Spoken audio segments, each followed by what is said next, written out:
Police responding to a shot spotter activation at about 2 o'clock this morning right outside Connecticut Children's Medical Center. While on their way to the scene, Hartford Hospital notified dispatch that a gunshot victim, a 19-year-old boy suffering from one gunshot wound to the upper torso, was dropped off for treatment. The victim was pronounced dead at 3:05 this morning. The victim was identified as Andres Bonilla of Hartford. A young man, nobody wants to see that. It's upsetting. I mean, every homicide to us is upsetting, but it doesn't get any easier as far as age is concerned. There has been a significant uptick in shootings in the capital city.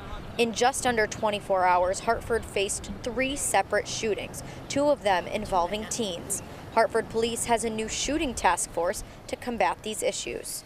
This is an uptick for sure. I'm sure you're aware the chief is putting together a shooting team. That's coming hopefully next week. It'll be a dedicated team of officers just dedicated to shootings, to non-fatal shootings, working in conjunction with our homicide team. We're doing that anyway. So we hope that we can drive these numbers down. It's a proactive approach. We're hoping to make a difference in these non-fatal shootings and bring those numbers down. Hartford Police believe that this was a targeted event and there isn't any direct threat to the public. Hartford Police telling Fox 61 that investigators are going door to door, obtaining surveillance footage and gathering necessary information to make a suspect arrest, including surveillance and testimony from security officers at Connecticut Children's Medical Center.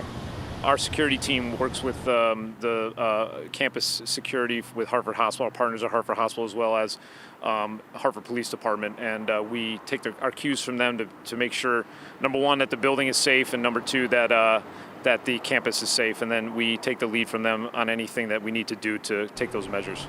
This investigation remains active and ongoing.